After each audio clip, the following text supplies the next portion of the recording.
One. Hey everyone, welcome back to another episode of the Baseline Podcast. I'm Ben, that's Josh, and it is getting, as Josh said, you would think almost fall, but I feel like the weather's not saying fall. But I will say is that it is such a good time to be alive because, Josh, we have football for like the next 6 weeks straight. It's phenomenal. I'm excited. It's like there's a game I think every day from like usually Wednesday to like Monday. It's phenomenal. Um, but also on top of that, it's just a great time of year. You have basketball starting up, you have hockey starting up, you have baseball finishing up, then you have Thanksgiving around the corner. Before you know, we're going to be to Christmas and talking about the brand new year in the future. So, Josh, with all that being said, how are you doing? Are you still alive and thriving? Still alive and thriving out here, man. I put myself in a difficult situation over the weekend. Friday night, I was watching the Mariners and the Tigers go to 15 innings, it ended Oof. up being, and I fell asleep somewhere before the ninth. And, well, when I woke up to find out how long it went, and, the Mariners won in advance, and that Yeah. was all great and stuff, but that was at 9 a.m., and I worked that night. So, Ooh. put myself in a predicament where it's like, shoot, man, I'm not going to be able to fall back asleep now, and I'm going to have to be awake 24 straight hours basically with working my 12. But it opened up the door to watch a lot more college football on Saturday than what I normally would do, but made it tiring. Not that night, but the night before it like rolled over. It seems like it never affects me the day of. It's always the next day. No, I get that, man. Whenever I stay up for a Ohio State game at like 2 a.m., I regret it tremendously the next day. But we're not built the same way we once were. But a lot of things happened this weekend, and you mentioned some of the college football stuff. So I think we should start there, and I think we should start with the big one that led to the biggest story of the weekend. It wasn't one that we really talked about because we figured it was just going to be something that would be handled, but it wasn't handled. So why don't we start there, and then we can go into a quick recap of the other games for sure. Yeah, I mean, we saw Penn State lose in double overtime. I think it was to Oregon at the whiteout, and Kept then them in the they top five for both of us. yeah, I thought it was good enough. And then they go and on the road to UCLA, get upset there, and we don't really know what to make of that other than uh, you really still don't. And No. then they follow that up with a loss to Northwestern. It's like, gosh, man, three losses in a row. After that, I found out they lost to Northwestern, Ben. I wasn't necessarily calling for James Franklin to be fired, but it was just like, you guys quit. You guys all quit on this season because that team that I saw almost get Oregon is not the same team that we just seen No. just lose to UCLA and then lose to Northwestern. And it was almost like a breaking point that game was because it's like, okay, Penn State now, with the way that Indiana and Ohio State are playing, it's like you may not even be the second best team in the Big Ten. You might not play in the conference championship, depending on how the rest of your season goes. Are you going to still fight to be one of those 12 playoff teams? Are you still going to fight to hold out hope that you can be in the Big Ten championship at the end of the year? And they didn't do it. I think that now that we have a bigger sample size, this team has quit on the regular season instead of maintaining They don't know how integrity. to win championship games. They don't know how to be a champion. And I that's like what I wanted to say right there. I Well, don't think they it's know how to not be a even champion. that they don't know how. It's like this season, since they can't be a champion, they just decided that none of these other games matter, and they decided to tank the Yeah. whole entire season, I think. Because this Penn State Well, team is way better than UCLA and Northwestern, oh, Ben. and also it's even if you think about like Ohio State, did Ohio State quit after they lost two games after Michigan? No, they reevaluated themselves and they said, you know what? Whatever is given the opportunity given to it. And I know it's a different situation, but it's like whatever opportunity is given to us, we're going to take it. I look at the UCLA team. That team was 0 and 4. They could have just given up and everyone walked out the building and they had at least some fight in them. And look what they did. They went ahead and win another game in a row. So to me, it was despicable. It's the fans that kept saying over and over again. I have people I know who are Penn State fans that, oh, we are the team this year. And I doubted it from the beginning. I can say that. I did doubt from the beginning that they were going to be the team that would run the table in the Big Ten because I just didn't trust them in the long haul. They have never shown it, and they once again did not show it. And I think that's the biggest thing that I noticed is they haven't. stood out. They haven't tried. They, like you said, they've given up. And that led to the man who no one thought was going to be fired. We all thought this guy was going to be in a job for the next 10 years because, well, that's the best Penn State can ever get, at least in this sense. But somehow someone decided to come along and say, we'll fork over all the money you need to get rid of him. And James Franklin's fired. And your thoughts on that? Yeah, 15 days before they were ranked in the top five. They're in the top five of our power ranking. Yeah. But after three straight losses, like one thing that James Franklin could always hold his hat on is yeah, he couldn't beat the teams that were better than him, the Ohio States and the Michigans typically, but he never would lose to teams below him. You could always count on him to get through all the games that he was supposed to win. And these are two games now that he was supposed to win that he didn't win. And the $49 million buyout, just the way that college football is structured now, with everybody giving money to NIL, asking donors and boosters to come up with $49 million to pay a buyout seems like a pretty tall order, but I guess they were just fed up It, enough. And I think James Franklin's a top 10 coach in college football, so I think he's going to have no issue finding a new job. But this season, the way it's gone, it was definitely going to be hard to salvage that relationship, I think, between him and the fans. And yeah, I guess that's about all my thoughts on it. I don't think I would have done it, but I'm not shocked that it happened. no, I think the fans were fed up. And I think Penn State doesn't normally, I think, listen to fans, but I think this was the time when they felt they needed to make a change. I did read something. There's a clause in his contract where he's required to go find another job, and basically, like it's something with like whatever he's going to make per year or whatever. They subtract that from what he's currently going to get paid. So they might not end up paying the whole 49, but still, that's a lot of money, even if it does. Um, Look, I'll just say this. It is a great time if you want to become a new head coach somewhere because there are some job openings that I think are going to be very coveted. And I think one of them is Penn State. I think some of the names that are thrown out there is obviously, I mean, a guy who literally went to Penn State. His wife's from Penn State. I think he's gonna. I think it's gonna be between him. I think Manny Diaz might come back, and I think you might see Bill O'Brien put his name back in the hat. I think those three guys are kind of the guys that I would say what it is. But then again, you also have the Oklahoma State job that's going to be that's opened up. You have the UCLA job that's opened up. You have who knows the other job? Arkansas, Virginia Maybe Tech. maybe even Florida at the end of the year. Like I don't know. What I do know is that like that's a job that I think if you're the right guy can come in and win right away if you have the pieces and you keep the pieces together, which would be very interesting. Yeah. Yeah, I'd throw Matt Campbell into that search too. Brian Midwest Hartline, roots with heck, I'd throw Brian Hartline in that room as yeah, well. they definitely worth considering that one. Similarly, uh, Florida State lost their third straight game too, Ben, after everybody was on the hype Hyping them train, up. including myself, with the win over Alabama week one, and in fashion that they did it. However, It's like they forgot how to play football after that. It's like they I forgot don't how to think play they football. well, I was going to go ahead and defer why I think it's different from Penn State here, where Penn State is, you could say they've forgotten to play football or that they've quit on the year. I don't think this Florida State team has lost these last three games because they've quit. I think with the benefit of hindsight, we might have looked a little too much into that week one when they had over Alabama. But these three losses that they've had, they've been against good teams to their credit. Like Virginia and Miami are both ranked right now.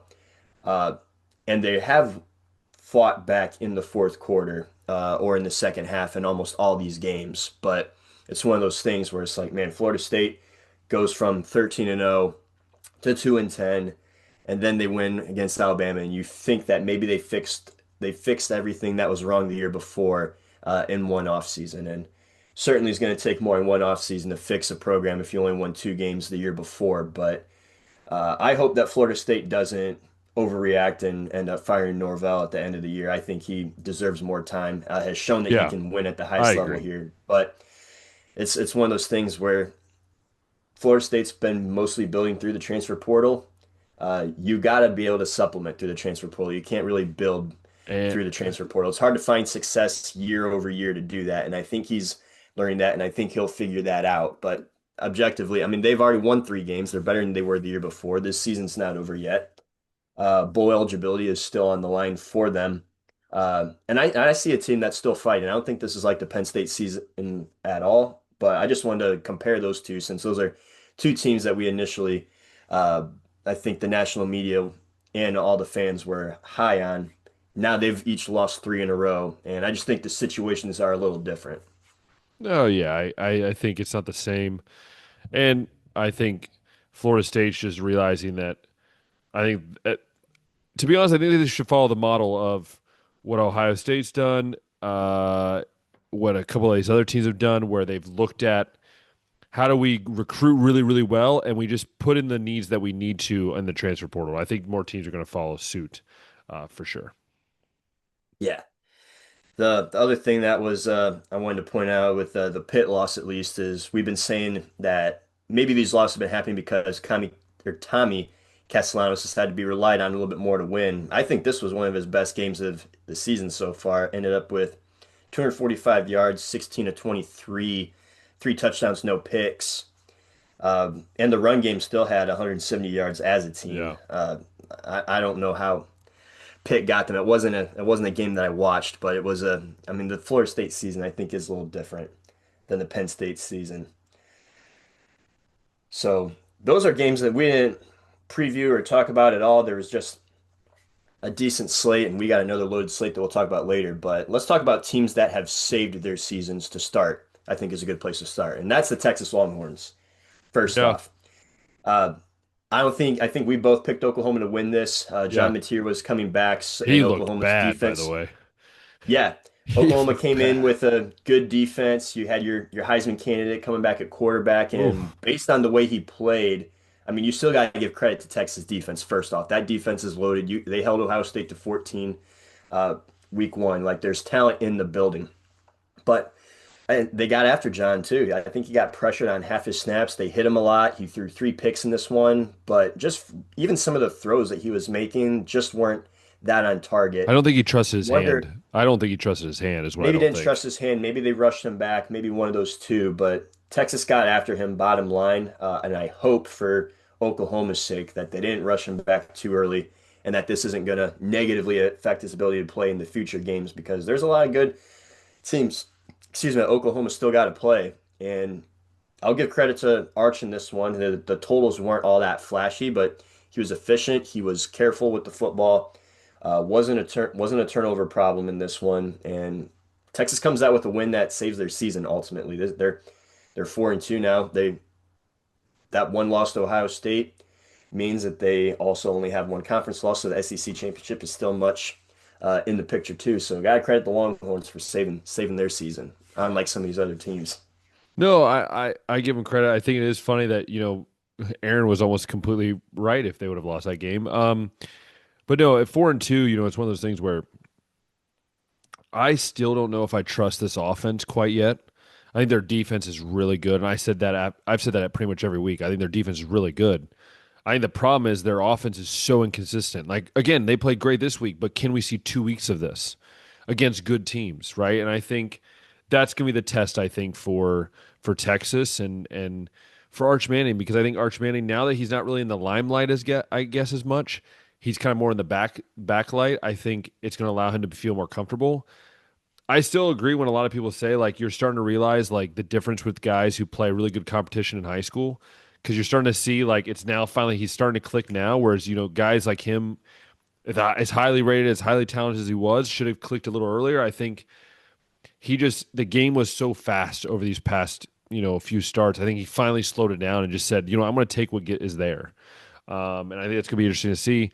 And also Oklahoma, dude, Mateer looked awful. Like he looked bad. Pressure aside, even when he would He like just step into a looked throw and bad. stuff, some of them are just way off. And Yeah. I think that it's the hand for sure because as a quarterback, like I know how much when your hand's been operated on or you've had different things done to it, it definitely affects you. But like even when he's like making decisions, I'm like, dude, where are you throwing the ball at? Um, and I think just generally, I think Oklahoma, again, like we've said, they had to prove themselves, and they've proved that they're probably not a top 10 team right now. I think that's more of a top 15 team because until they beat someone worthy, really, of getting beat, I don't know. I don't know who it's going to be for sure.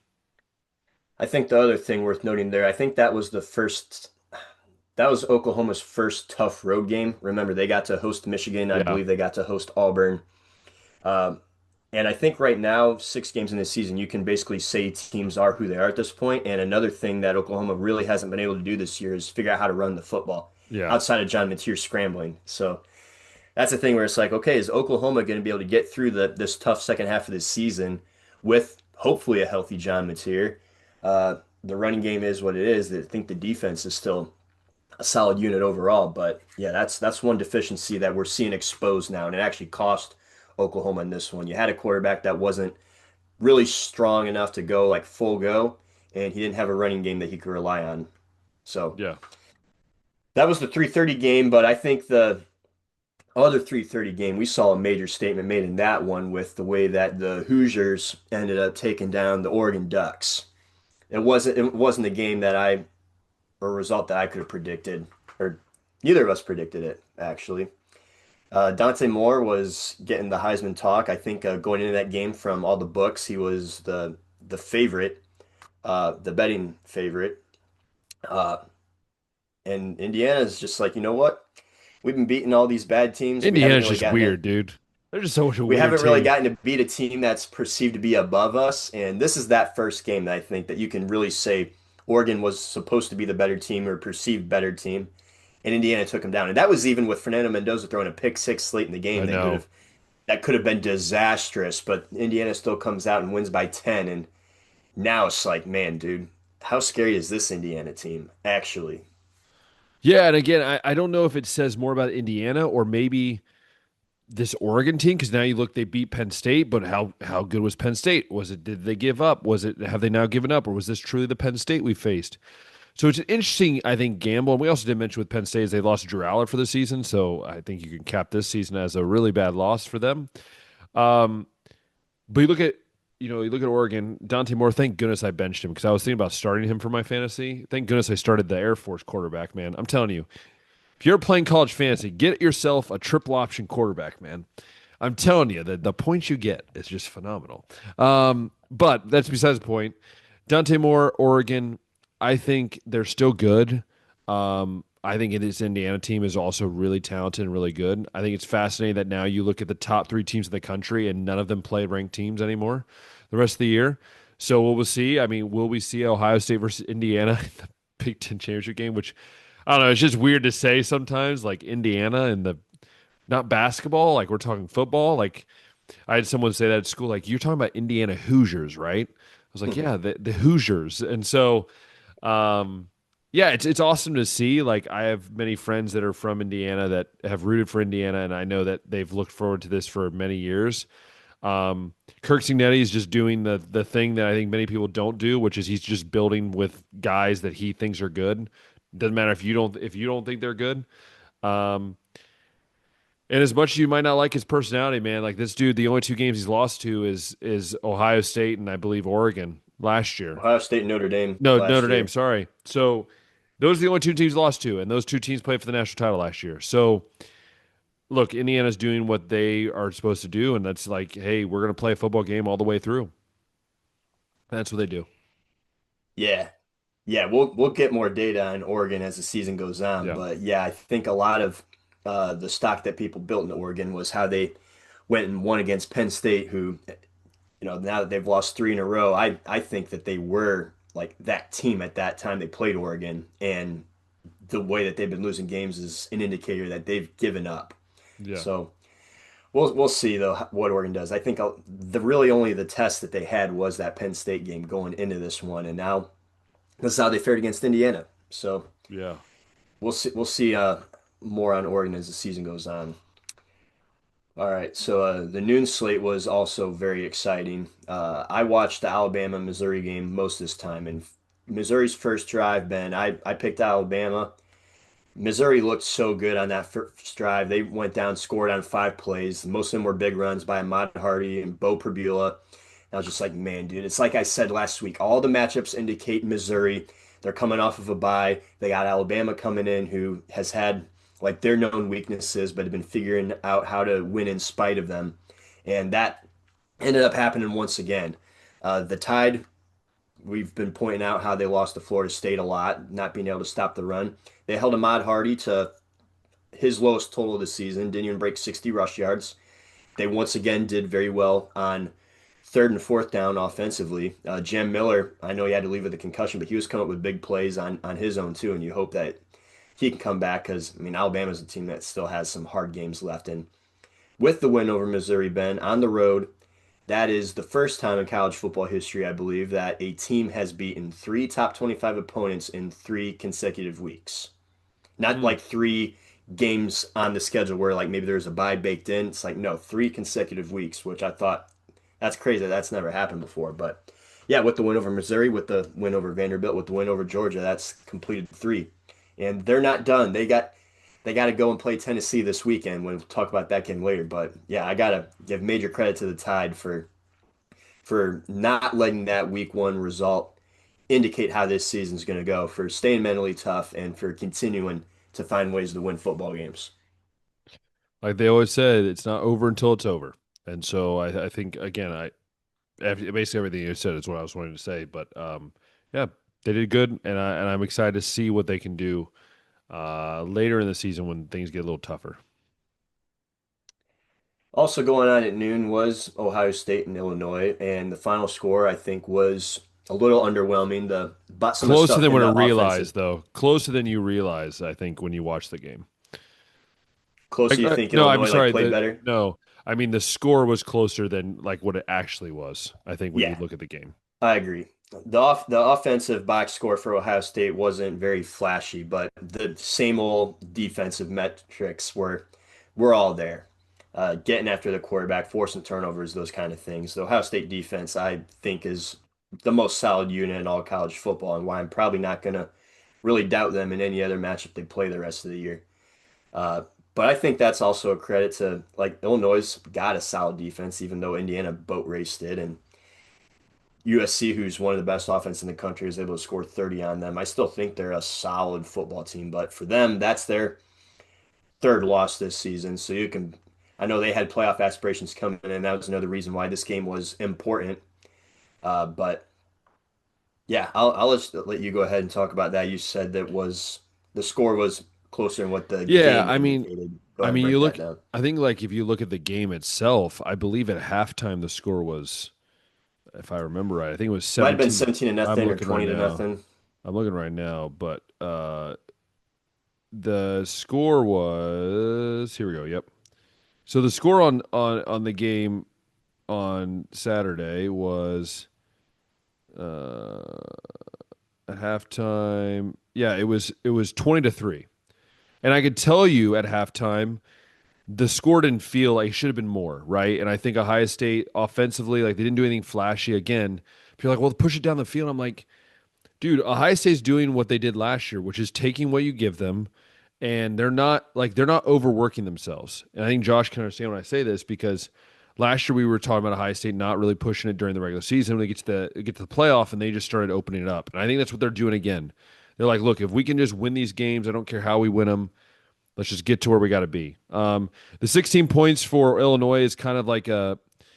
It's not really the same because if you actually look at the stats, most of Altmaier's passing yards came in the fourth quarter. Like, yeah, he threw for 248, but by the way, he only averaged 5.6 yards a pass. I mean, he threw it 44 times for 248. And he threw his first pick of the year. He was pressured a lot, and again, most of his passing yards came when they were playing the backup slash, some more reserved guys. But again, none of the receivers really flashed. Their running game wasn't amazing. They averaged 1.7 yards a carry. Ohio State, yeah, they only averaged 2.9. But when Bo Jackson was in there, again, I'm so tired of C.J. Donaldson getting the carries, but Bo Jackson's in there. He's averaging 4.7. He got banged up a little bit. Scared the death out of me when Jeremiah Smith got upended. I about had a heart attack when he got Mhm. limping off the field, but he had a nice touchdown catch. The defense, Arvell Reese. Can we just say he's a certified freak? I mean, that dude is just dude. He stood next to Caleb Downs, and Caleb Downs is not really a small guy. Like Caleb Downs, is like 5'10". He's probably about 205. Like he's pretty ripped. He looked like a little child next to Arvell Reese. Again, he's the best linebacker in the country. It's the best duo of linebackers in the country combined for 19 tackles. Um, Look, I just generally think that this defense is going to be. Look, they gave up their first red zone touchdown, and that was after getting them to go on fourth down and goal, right? Like that's how long it took Illinois to score from the 3 yard line. Then they gave up another touchdown in the red zone. So they ended up giving 2 touchdowns in the red zone. But look, I think Ohio State is absolutely can run it back. I don't think there's a team right now that's consistent enough on both sides of the ball that could beat them. I think, and I don't see anyone beating them until, if not the national championship game, I don't think anybody. But we'll see. Yeah, I can't wait for the national media to get on the Arvell Reese hype train because everybody knows Caleb Downs, but I don't think a lot of people still know Reese. But yeah, Dude, he's a freak. the size that has, and then just the way that So fast. the film looks. Like I saw, I think it was Nick Saban breaking down some of Ohio State defense on College Game Day this week and pointed out Reese. So it's like, okay, maybe this is where people will start to notice that. But yeah. Uh, Last game that we had to talk about was, or that we talked about last week was Utah and Arizona State. Utah was unranked after this win, ends up being ranked. Arizona State falls out. But Utah, we didn't really Butt know. whooping.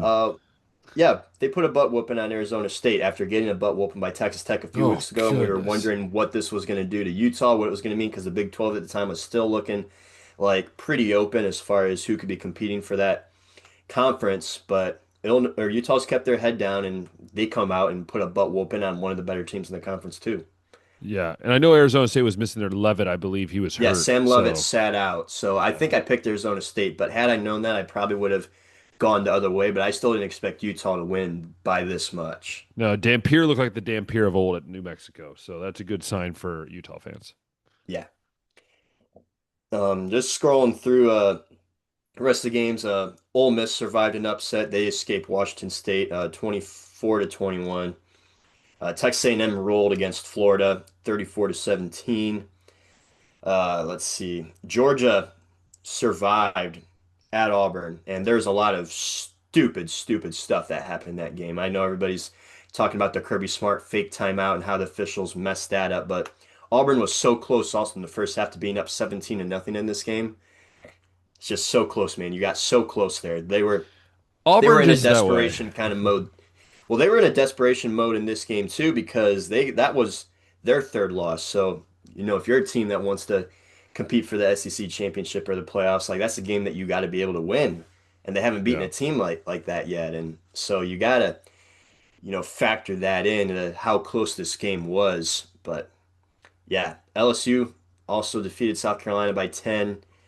Tennessee survived an upset against Arkansas. They won by 3. USC, I think, I don't know if you can call this a statement win that they had against Michigan, but definitely an impressive win by their standards. They beat Michigan the way that Michigan usually goes around and beats teams. Like the defense was solid. Also held Justice Haynes to his lowest total of the season. Maava went off in this one. Uh, so USC now, one of the more quiet 5-win teams so far Yeah, this well, season. yeah, we'll see. We'll see. There's still, I think, a couple things that people are waiting to see from them, but for the most part, like very much could have the argument of being Yeah. one of the better teams in the conference. We'll again see what Oregon does once we collect more data on them. But USC definitely has a case to be made for being the top 3, 4 team over there. Oh yeah. There's a lot of teams that you're like, man, maybe I should wait and see what happens with this team. But we'll give it a few weeks and we'll see what happens. There's a lot of them that makes it difficult to even just rank the top 5 in the power ranking, which I think we can go ahead and do that right now Yeah. after summing up the week that just was.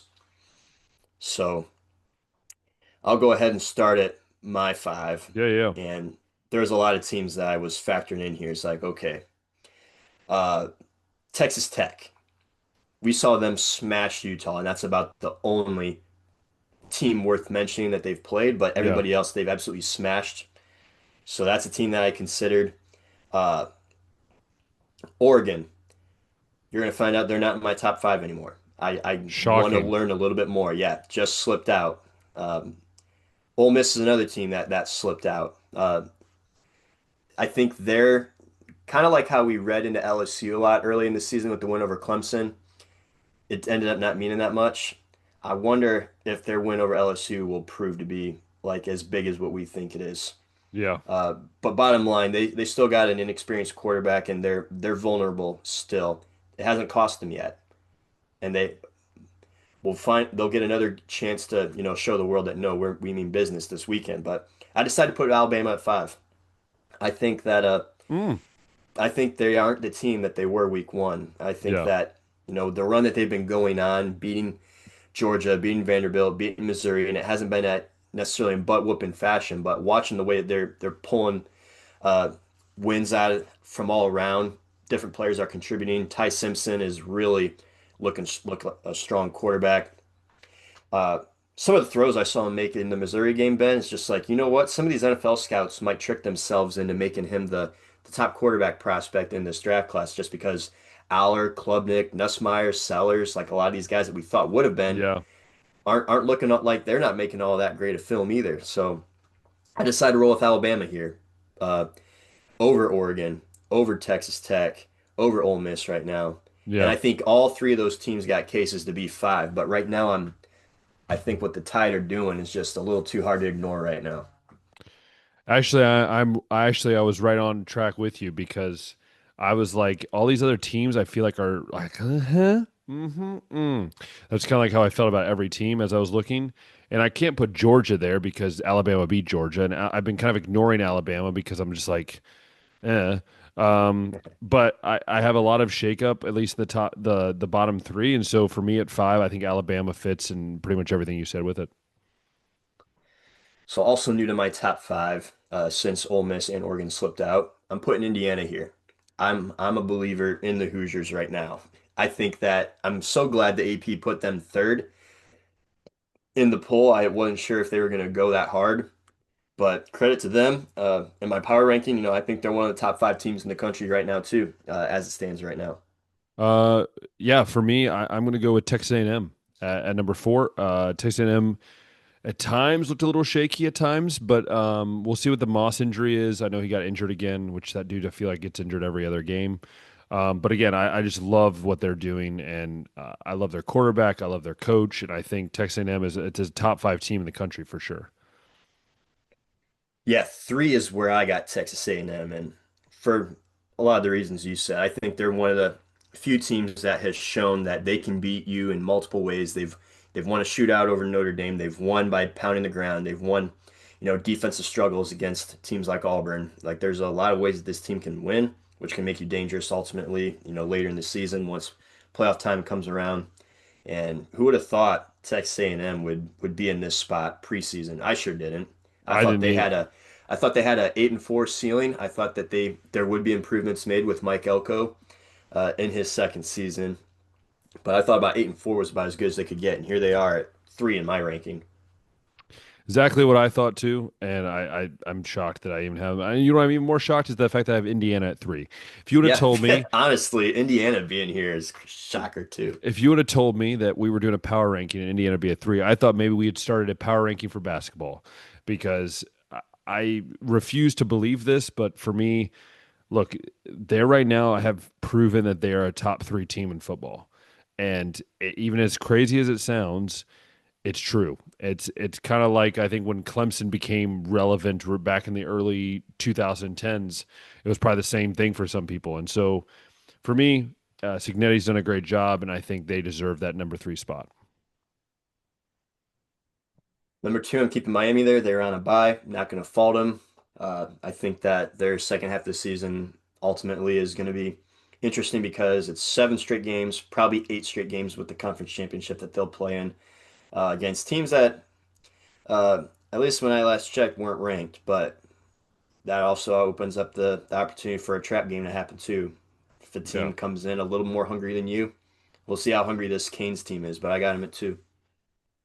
No, yeah, and I agree with you. I can't, Miami's at number 2. Again, Miami, Ohio State, Indiana have 0 ranked games left on the schedule as of right now, right? Some of these teams might get ranked, but so in that case, like you got to take care of business, and that's kind of what Ryan Day's been saying. This is what Mario Cristobal's been saying. You got to take care of business. So for me, Miami's at 2. Really easy, simple. And the Buckeyes are at 1. Yep, Buckeyes are at 1. I think we don't even have to say anything about that. That's Yeah, just pretty don't have much to straightforward. say. Yeah. I agree. All So moving right. on to Heisman discussion. This will be interesting. Oh, it So is. Last week, I'll just go over what we had last week because I think there might be some shifts. So last week, you had Dante Moore at 5, Justice Haynes at 4, Julian Saint at 3, Sawyer Robertson at 2, and 1 was Jeremiah Smith. I had Ty Simpson at 5, 4 Dante Moore, 3 Julian Saint, 2 Sawyer Robertson, 1 Jeremiah Smith. So go on. yeah. Number 5, I'm holding Justice Haynes here. I always afford candidates the opportunity to have one bad game. And even in this bad game he had against USC, he rushed for over 5 yards a carry.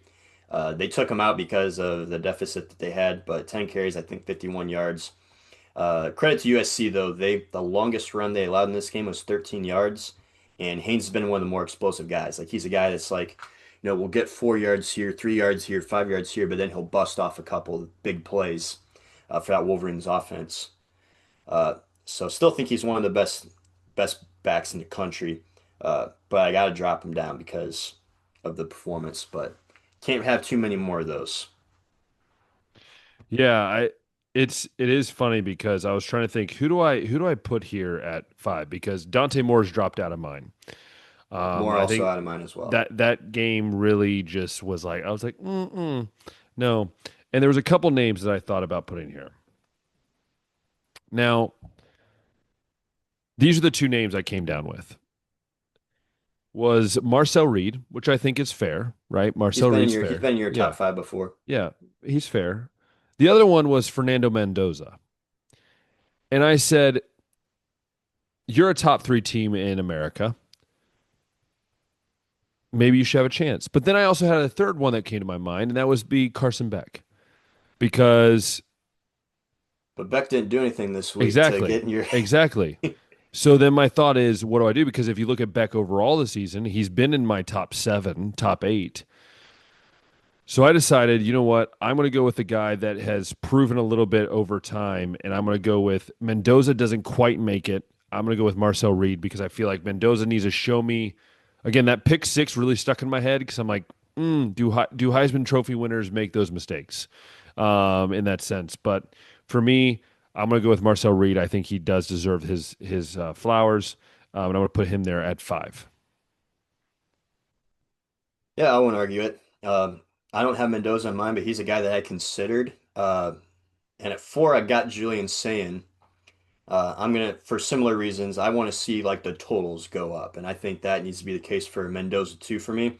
All the efficiency numbers, like Julian Saint's crushing. I think he's still the most accurate quarterback in college football. But when you look at his total touchdowns and his total yards, it's like okay, there's a lot of other quarterbacks that are looking good too that are beating him over there that aren't too far off of the efficiency stats. So it's like Julian's got the efficiency stats. He's got the fact he's the quarterback, number 1 team in the country going for him. But I want to see some higher totals, I guess, if I'm going to put him up any higher. So I think he was at 3 for me last week, at 4 this time. Yeah, for me, I'm going to keep Julian saying where he's at 3 for me. Yeah, his numbers aren't the greatest, I guess, this past week. But again, he was efficient when he had to be, make smart decisions. But I'm going to move Ty Simpson up to 4. Look, he's got a chance to start blowing up the radar real quick. And so for me, Ty Simpson just playing really well and making the plays he needs to. Yeah, so making his first appearance in my top 5 is Ty Simpson. Aha, I was ahead For of you. You were ahead of me. You're ahead of me on getting Julian Saint in here. You're ahead of me on getting What can I Ty say? Simpson in here. But yeah, I think the way that I saw Ty play this week and just with the ever-growing totals, like he's moving up the ranks there. He still only has 1 interception this season, so he's taking really good care of the football. Uh, Looking really good.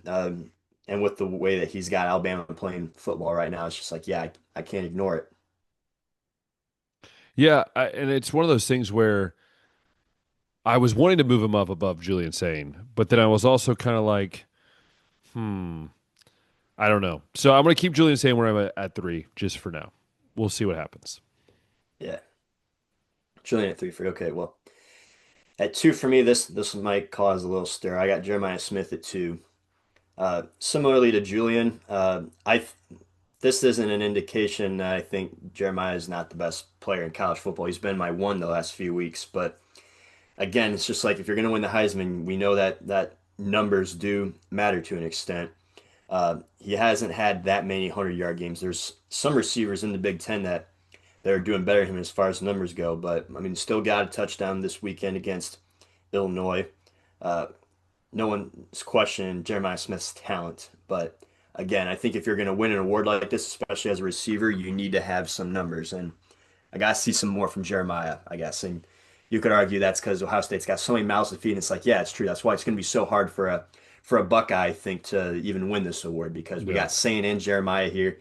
Those votes are going to be split. You'd love them all to go to one player at a school. So I got Jeremiah at two right now.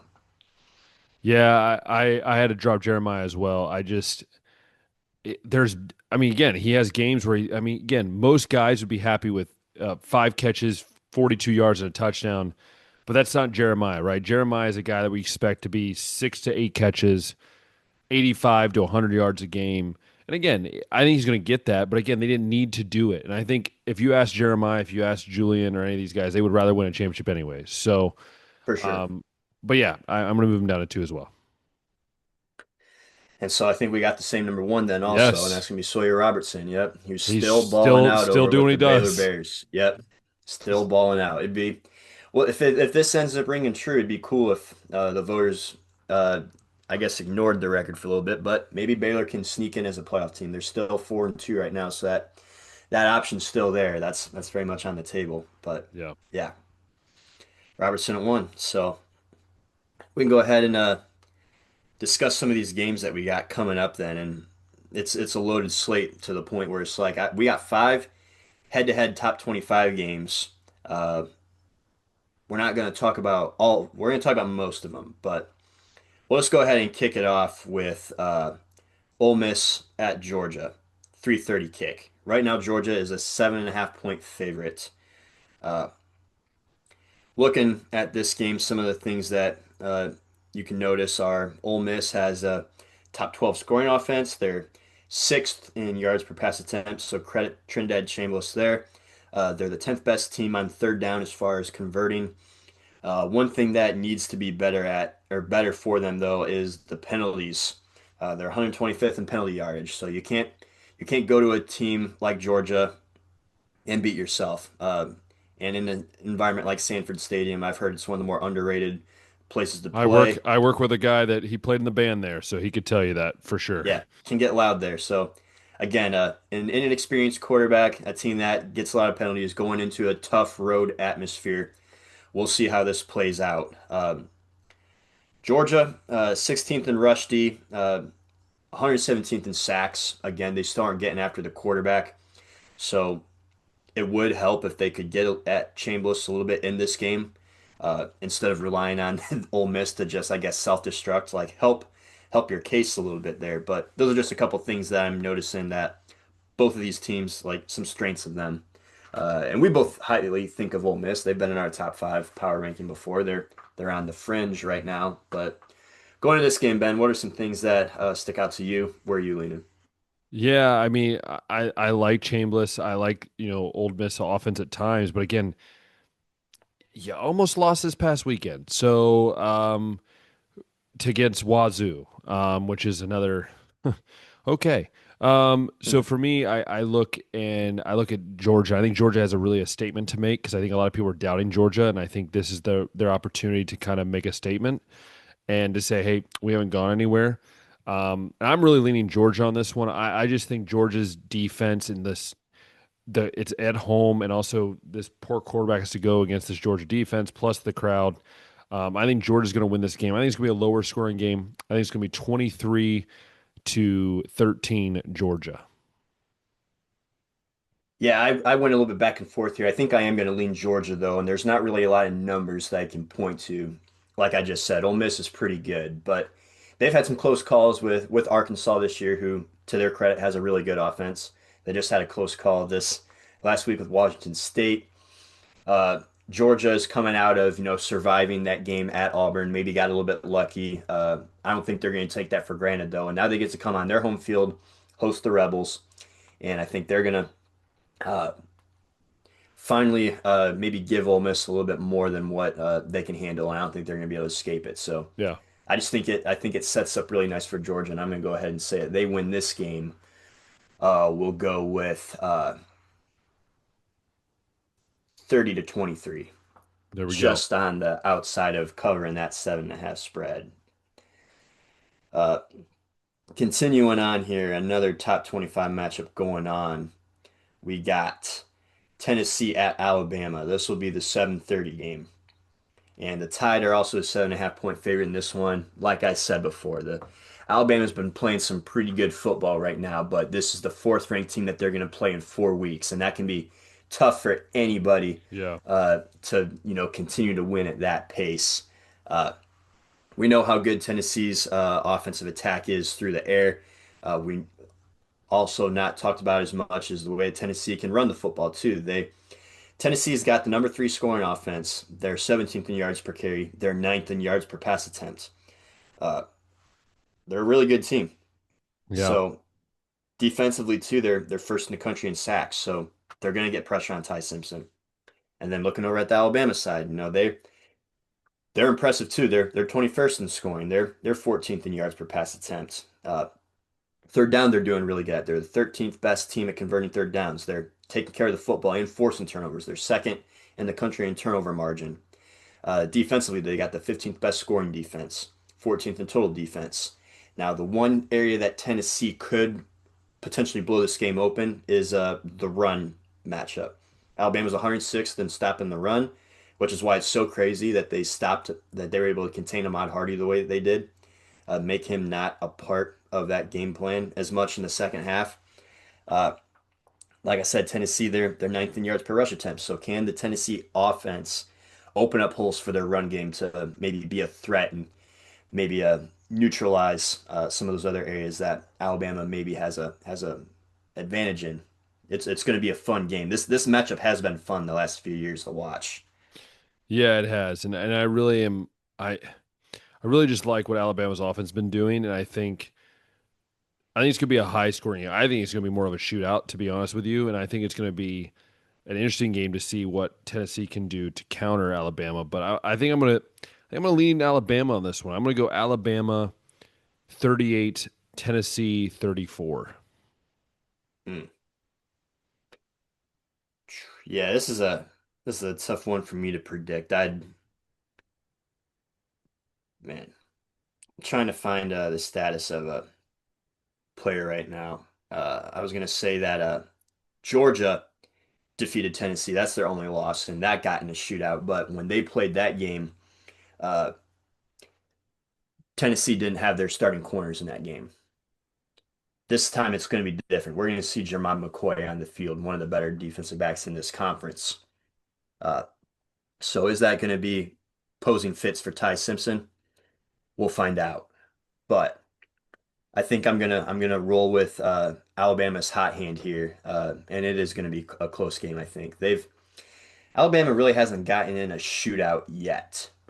Mm-hmm. I wonder if they can win that. I'm gonna go Yeah. ahead and say they can. We know Tennessee can compete in shootouts.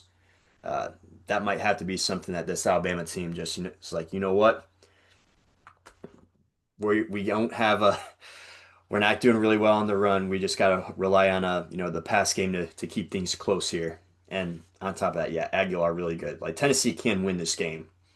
It wouldn't shock me if they did. And you could even make the case that it sets up for a Tennessee win. Like I said, the matchups point to them. They got the edge on the run. Yeah. Even going in I think one thing that might swing this Alabama's way too is just the night atmosphere at, they're at Tuscaloosa, one of the best in the country. It's going to be close though, but I'll stop blabbing. 40 to 38 Alabama. There you go. There you go. Yeah. Uh, so USC is traveling to South Bend. This game is also happening at 7:30. So if for whatever reason that game gets out of hand in Tuscaloosa, this could be a pretty entertaining game to watch too. Uh, USC has losses on a game-winning field goal to Illinois, but they beat Michigan this last weekend, like we said. Now they're going to Notre Dame, who started off 0-2, lost two games to really good teams by, our second and third, fourth best Yeah. teams uh, by single digits both times.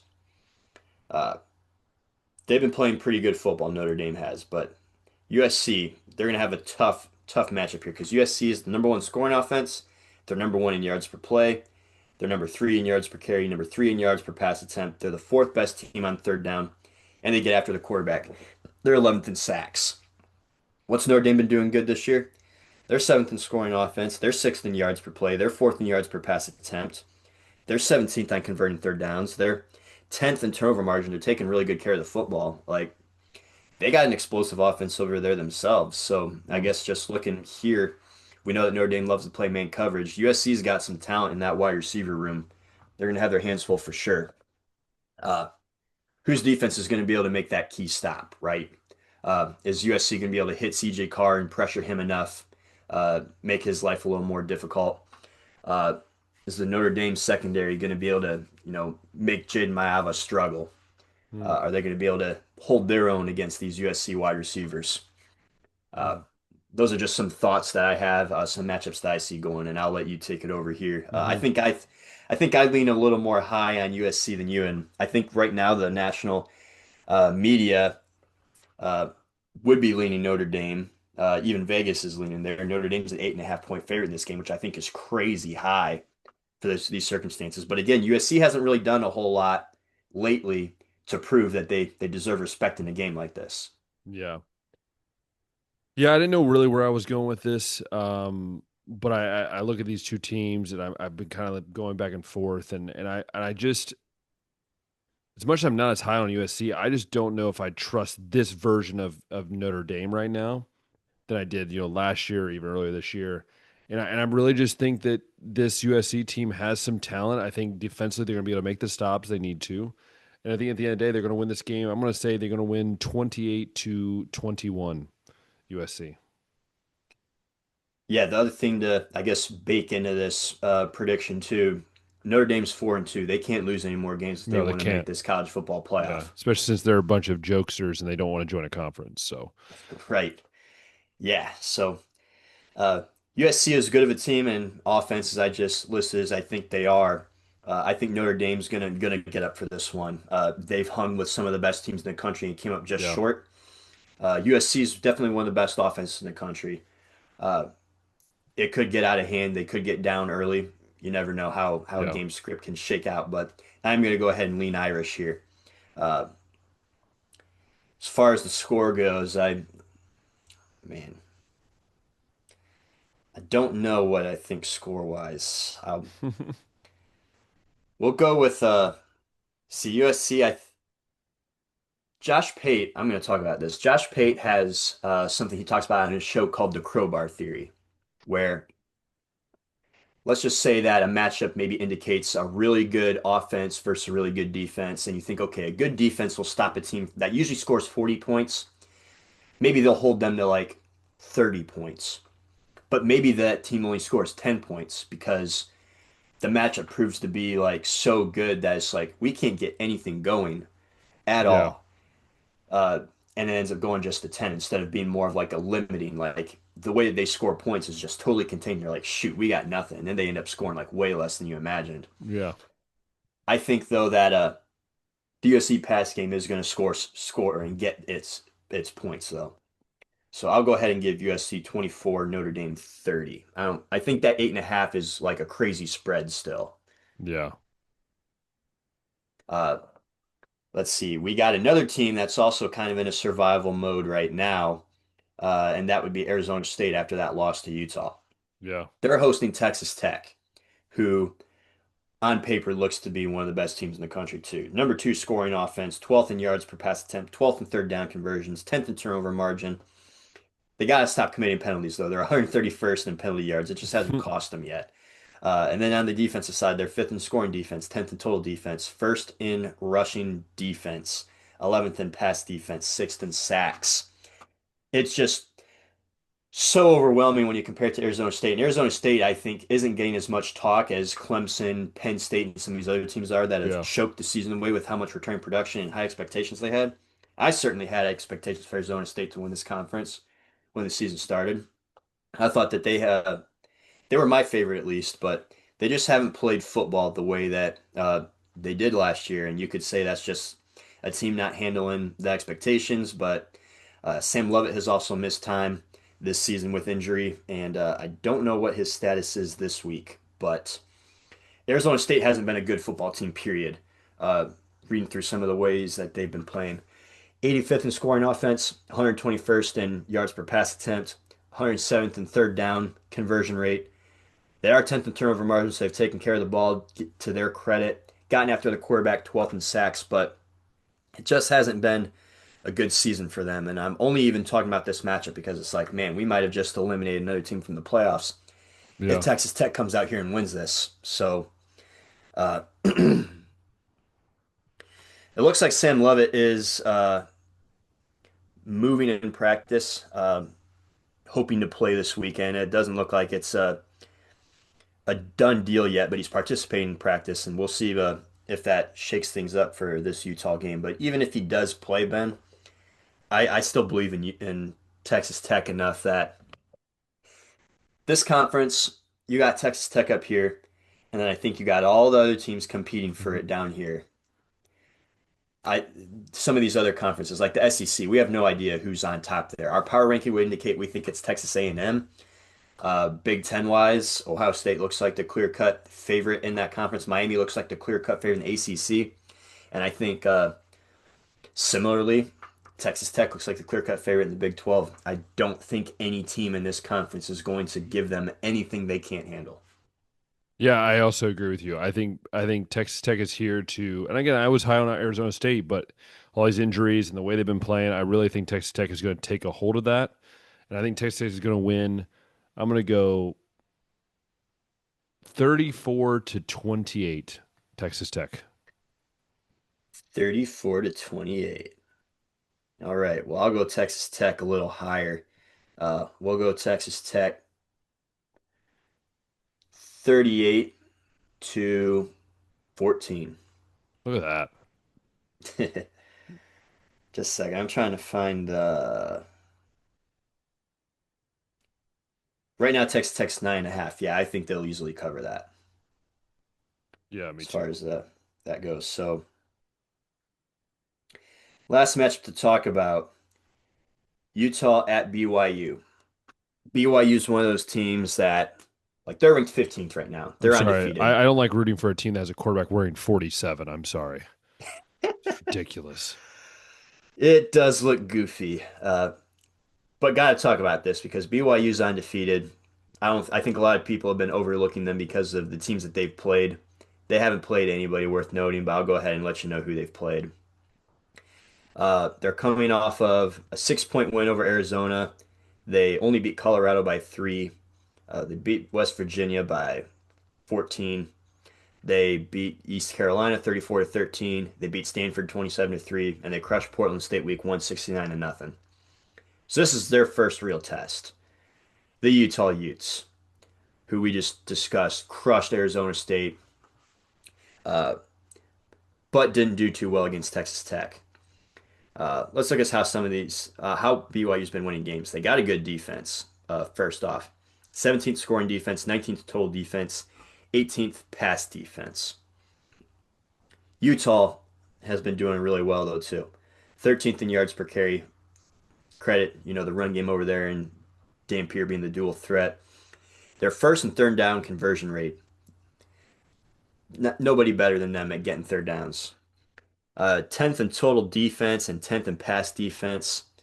Uh, I really do like Utah in this one. But I'm going to go ahead and put respect on BYU's defense and say this game stays close. Uh, Yeah. Before I turn it over to you, I want to get a Utah right now is only a 3.5 point favorite. I think that's somewhat fair. It's a little smaller than I would have guessed, but I think it's somewhat fair. I think a single digit game's on our hands. Yeah, I think. I do got to give credit to BYU defense, but the way Utah played last week, whew, they're Yeah, gonna be I'm tough to feeling beat. pretty good. And I think Utah's gonna win. I've kind of kept it kind of low score. I'm gonna say it's gonna be 17-10 Utah. Hmm. All right, I'll go 27 to 20 Utah in this one. And that's the five games I decided to Yeah, pick. Uh, but we didn't even get to Vanderbilt's playing LSU this week. That's also a top 25 matchup. That's going to be fun and exciting. Uh, we got Miami hosting Louisville, who only has one loss. Louisville does, but it's on Miami's home field. We'll see what happens there. Uh, Georgia Tech's going to Duke, and Duke's the favorite in that one. We'll see if Oklahoma can get back on their feet at South yeah. Carolina. Uh, right now, Texas A&M is only a 7.5 point favorite at Arkansas. So interesting road matchup there to keep an eye on, maybe.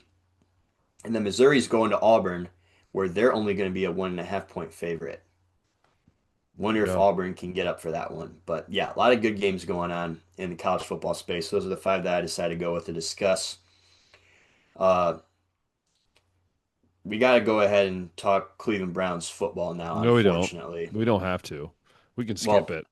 we don't have to talk about the result that happened on the field with the Pittsburgh Steelers, but I think this week was the biggest crash that I've seen from the fan base, just from people I know and from what I've seen from the talk show guys on radio, what I've seen from people online. Like everything is just like came to this point where it's like everybody wants to fire Stefanski. I think everybody's ready to fire Stefanski, fire Barry.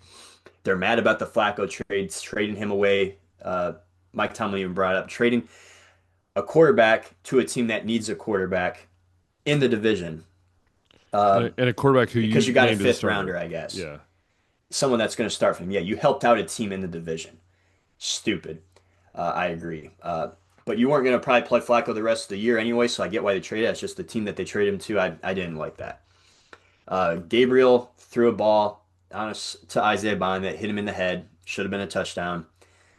The offensive line struggles. The lack of depth there is starting to show up, and uh, the way that Baker Mayfield played football this weekend Oh, too. don't even start with me. Like it's Don't even just start. it's all coming together and everybody's like, I cannot believe that this is, real life right now I with the can't Cleveland believe Browns. They always do this. I can't believe they gave up Baker Mayfield because Odell Beckham Jr.'s dad was a little bit of a crybaby, and then we ended up trading him to get Deshaun Watson, which is like the worst trade in history, and yet this man who does now wants nothing to do with Cleveland, which I don't blame him. Um, it's just I was telling someone Yeah. today, like it's just like it's so like demoralizing. But honestly, I've been so used to it my whole life that it doesn't really affect me. I'm just used to it at It's this nothing we've point. never seen before, yeah. Yeah, I'm And just then I used guess to it. icing on the cake is Miles Garrett post game talking about how old it gets with the defense playing as good as it is, but the offense not being able to score any points to Dude, support them. you And it's signed like you signed the contract because you believed in the plan that they had at quarterback going forward. which Definitely wasn't that $40 million a year that we gave you. which I don't want to hear it, Miles. You told us your true feelings in February, and like I'm over you. Like I wouldn't care if we traded you or kicked you out of Cleveland. Like you're not one of my guys anymore. no, well, because you found the easy way out is saying, "Oh, I want to be out," and then you sign a contract. Then you say, "Well, I know the plan." You didn't know the plan. I guarantee the Browns didn't know the plan.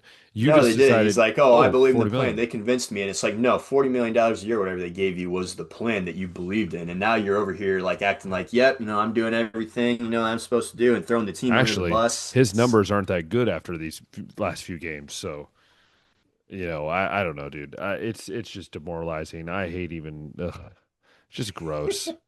Just gross. We play the Dolphins, and I think both fan bases would love to see their team lose that game and fire their coach the next day. Oh, the Browns are losing this week. Like I'm not even choosing them to win anymore. Like I'm just not at this point. Similarly to the way that I saw Cleveland crash out this weekend, I saw Dolphins fans crash Yeah, but out you with know the way what? that Tua came out to the media and told everyone that no one shows up to players only meetings and threw his team under the bus, even though he threw three picks. And everyone's like, Brian Flores was right. He was rightfully hard on this guy because he's soft. And Mike McDaniel, has coddled this guy to the point that nobody like believes in him in the locker room, I guess, to go to players only Yeah. meetings. He shows up late himself, apparently, Tua does. And it's just there's no leadership, no discipline over there that they lost with firing Brian Flores. But yeah, it looks like he was right to be the way that he was over there in the end of the Just day. just sad. Sad. But Yeah, what can we say? That's football for you. That's Browns fans' life. that's We're used to football. it. That's Uh, football. yeah. Have you been following these baseball playoffs though, Ben? Yeah, they're boring and it's just not What do you entertaining. mean boring? Just not entertaining. The Reds lost, dude. I'm in mourning, okay? Oh, you're the Reds lost here over it. Okay. Well, I love the sport as a whole. I'm fascinated by the watching the Mariners win the way that they have. Uh, I already mentioned the 15 inning game that they had, and uh, now they got the Blue Jays, and their pitching is holding the Blue Jays. Like we just saw the Blue Jays bats crush the Yanks pitchers. They're getting neutralized right now. Also fascinated by some of the talk about starting pitchers getting pulled early. It's something that always frustrates me in the playoffs is when you see a starter doing really well, pitches like five shutout innings, only has 70 pitches or something like that, Yeah, and the manager pulls them. Give credit to Dave Roberts this last game the Dodgers played I against know. the letting Blake Snell go 8 innings, throw over 100 pitches, uh, 10 strikeouts. Like letting him go that far, like just relying on the hot hand. They almost blew it because he took him out in the ninth to put Sasaki in, and he put guys on, and then Trinan was able to get out of that jam. But yeah, even still, like Snell went far. We saw the Blue Jays pull Bieber early in a game. We saw Mariners pull Kirby out early. That 15 inning game made me mad because he was pitching so good. I think it was Kirby, and they took him out. And then like as soon as he comes out, I think it was Carpenter hit a home run. I'm like, you gotta be kidding me, man. Managers do this all the time, but we're starting to see some of these guys eat some innings. I think more so lately. Big fan of that. Uh, then you don't run into these situations where your bullpen gets burned out, Hmm. like with Cleveland against Detroit, where you're pulling guys out in the fourth inning or in the third inning, and it's like, why are you doing that? Also, just gotta air out how much I miss Josh Naylor. Cleveland fans thought that they won that trade, getting Slade Cecconi. They're like, look, we got a young pitcher that is going to be under contract now for 6 years. It's like we have an abundance of starting pitchers over here. You know what we don't have is an abundance of hitters. Uh, I would have paid Josh Naylor whatever money he would have wanted. Hitting home runs in the playoffs. Now he can steal bases. Now he's in Seattle for some reason. And we got Slade Cecconi, who's going to be nothing more than a third starter in our rotation. So awesome. Awesome over there. Just in a salty mood today, aren't you? Yeah, I can't wait for this offseason to see us also not do anything again and watch all of our former players like Ernie Clement, former Indian, Andres Jimenez, Miles Straw, Shane Bieber. Like we're gonna see some former Indians get a chance at a ring based on the way this American League Series is shaped up, obviously. But Hey, at least you're not the Reds, and you haven't been to a World Series since 1990. So you know what? You should enjoy yeah, well, we your. haven't won one since 1948, so Hey, but at least you've been to one in the last 10 years. I've gotten to see Uh, my team in a World Series. Yes, you have not. I have not. But your dad has gotten to see you guys win one, and mine hasn't. That is true. That is true. I can't ask my dad what it was like to see Cleveland Indians win a World Series and just like, lean into that memory like you can. Yeah, Like, oh that's yeah, the true. Big Red Machine, son, three straight or whatever it was. So good. And you can, hang your hat on that. I can't. It's life, man. It's life. No, and again, I mean, I love talking sports with Josh. Dude. I was thinking about this the other day. We started doing radio together, and wanted to say this at the end of the show. We started doing radio together almost 10 years ago, if you think about it. So it would have Yep. been during my freshman year in college, which would have been 10 years ago, and which is just weird to think about. Um, and it would have been in the fall of we started getting ready to record, the pilot episodes and stuff. And yeah, it would have been 10 years ago. And so people don't realize we've been talking sports and We've been doing this for, I think, longer than I think I realize in a sense. I mean, you took a Big little gap somewhere in hiatus. the middle there, Yeah, but you took yeah. a hiatus, but the fact that we started doing this 10 years ago when we both sounded like robots in a machine, and now we talk about how much we hate our own teams. Oh yeah, Anyways, no we're one hates true. their own teams more than me. Yeah, we're true Ohio fans. Anyways, once again, I just wanted to say thank you all for watching. It was a great response on the little short video we did on recapping Aaron's almost speaking in existence moment. I had someone at school tell me, so did this guy like, is this a script? I'm like, no, this was just off of his wild brain that he has and how he thinks. But anyways, I hope you guys have an amazing week/weekend and hope you guys get some rest and refreshments on the weekend and watch a little bit of football and baseball and basketball and everything else in between.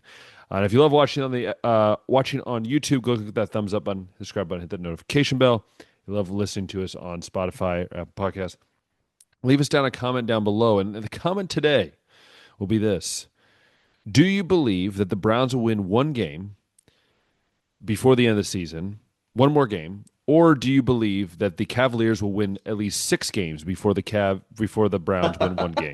That's the question I have for you. Will the Cavs win 6 games before the Oh Browns man. win one game?